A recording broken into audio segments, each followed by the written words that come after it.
یا ایھا الذین آمنوا اتقوا اللہ وقولوا قولا سدیدا یصلح لکم اعمالکم ویغفر لکم ذنوبکم ومن یطع اللہ ورسولہ فقد فاز فوزا عظیما.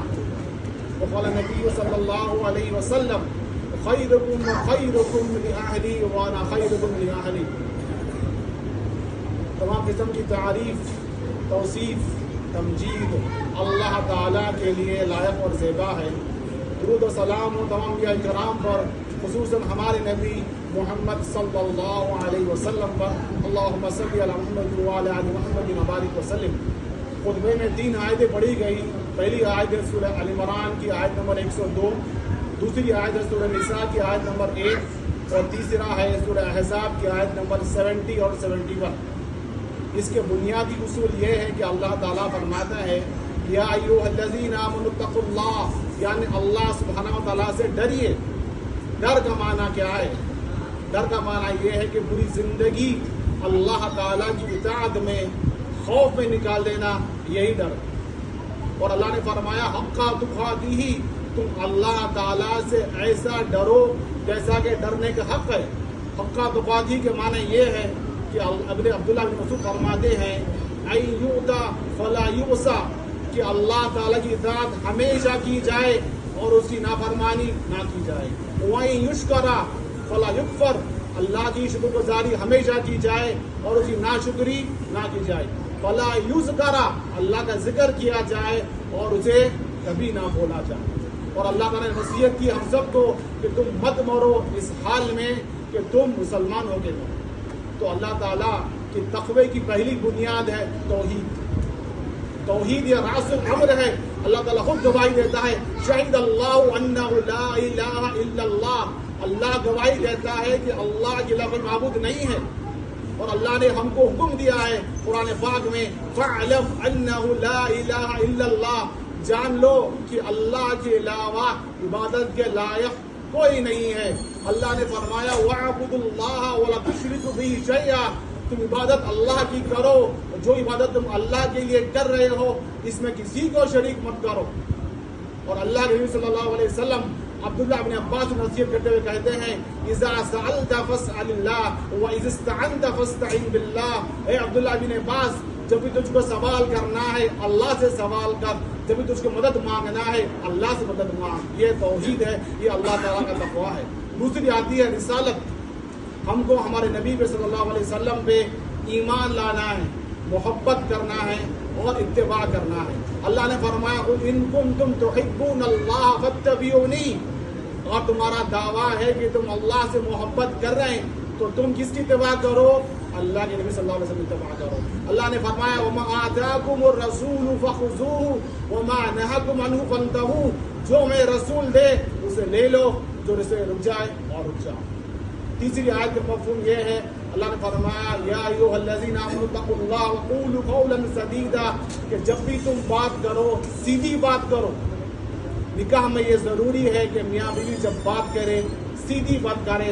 اللہ کے رسول نے فرمایا من صمت نجا، جو خاموش رہا وہ نجات پا گئے.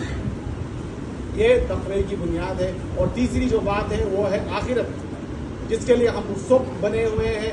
عبادت کا مقصد یہ ہے وما خلقت الجن والانس الا لیعبدون، کہ اللہ نے ہم کو بنایا ہے اس لیے کہ ہم اللہ کی عبادت کر سکیں. اور مالک یوم الدین سے ہم کو پیغام یہی ملتا ہے کہ ہم کو اللہ تعالیٰ کے پاس حاضر ہونا ہے اور اللہ تعالیٰ کو جواب دہ ہونا ہے اللہ کے تعلق سے، رسول کے تعلق سے اور ہر رشتے کے تعلق سے. یہ ہو گیا آخرت. اب آتے ہیں نکاح کے تعلق سے. نکاح کے تعلق سے سب سے پہلی چیز ہے جو کرنی چاہیے، اللہ نے فرمایا وآتوا النساء، تم نساء کو کیا دو؟ نحلہ، یعنی تم مہر دو نساء. اللہ کے رسول کے پاس ایک صحابی آگے پوچھتے ہیں اللہ کے رسول میں نکاح کرنا چاہتا ہوں. پوچھتے ہیں تیرے پاس نکاح کے لیے مہر کے لیے کیا ہے؟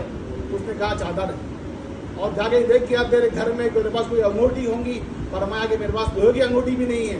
تو اس سے کہا کہ تجھے قرآن پاک کی کون سی آیت یاد ہے تو وہ سکھا دے، یہی تیرا مہر. اور یہی ہے جو میاں بیوی کے تعلق سے اللہ نے فرمایا ہن لباس لکم وانتم لباس لہن، کہ تم ایک دوسرے کے لیے لباس ہو، میاں بیوی ایک دوسرے کے لیے لباس ہیں، یعنی ایک دوسرے کی حفاظت فرماتے ہیں۔ لباس کا کام کیا ہے؟ یہ ہماری شرمگاہ کو ڈھکتا ہے، یہ ہم کو خوبصورت دکھاتا ہے۔ تو میاں بیوی کا کام یہی ہے کہ ایک دوسرے سے مل کے رہیں اور ایک دوسرے کے عیب کو چھپائیں اور ایک دوسرے کے لیے خوبصورت ظاہر کریں۔ یہ نکاح کا مقصد ہے۔ اللہ نے فرمایا سورہ نساء میں وَعَاشِرُوهُنَّ بِالْمَعْرُوفِ، تم رہو بیویوں کے ساتھ کیسا رہو؟ خوشحالی میں رہو، نیک اخلاق میں رہو۔ اللہ نے فرمایا فَإِن كَرِهْتُمُوهُنَّ، ممکن ہے کہ تم کو تمہارے بیویوں سے کوئی چیز پسند نہیں آئی، اللہ تعالیٰ چاہے تو اس میں تمہارے لیے خیر کرے گا۔ اس لیے اللہ نے فرمایا وَبَشِّرِ الصَّابِرِينَ، کہ تم صبر کرو۔ اللہ کے رسول نے فرمایا خَيْرُكُمْ وَخَيْرُكُمْ لِأَهْلِهِ، تم میں سے بہترین شخص وہ ہے جو اپنے بیوی کے ساتھ بہتر ہے۔ وَأَنَا خَيْرُكُمْ لِأَهْلِي، اور میں اپنی بیویوں کے ساتھ سب سے بہتر ہوں۔ تو سب سے چیز یہ بہتر جو ہے پہلے تقویٰ ہے، پھر صبر ہے، کیونکہ شیطان کی پہلی جو چال ہوتی ہے کہ میاں بیوی کو لڑانا ہے اور تفرقہ بازی کرنا ہے۔ اس سے بچنے کے لیے ہمیشہ اٹھے بیٹھے اللہ کا تقویٰ کرنا ہے اور اللہ تعالیٰ سے دعا کرنا ہے۔ وہ دعا کیا ہے؟ ربنا هب لنا من ازواجنا وذرياتنا قرة اعين واجعلنا للمتقين اماما، اے میرے رب مجھے عطا کر نیک بیوی، نیک اولاد جو میری آنکھوں کی ٹھنڈک بن سکے۔ آخر بات بولے خطبہ ختم کروں گا انشاءاللہ تعالی۔ جب آپ مبارکباد دیں گے تو کیا پڑھنا ہے؟ سنت یہ ہے، اللہ کے صلی اللہ علیہ وسلم دعا دیتے تھے بارک اللہ لک و بارک علیک وجمع بینکما فی خیر، اللہ تمہارے لیے برکت دے، اللہ تمہارے نکاح میں برکت دے اور تم دونوں کو یعنی میاں بیوی کو جمع کر دے خیر کے لیے۔ تو یہ دعا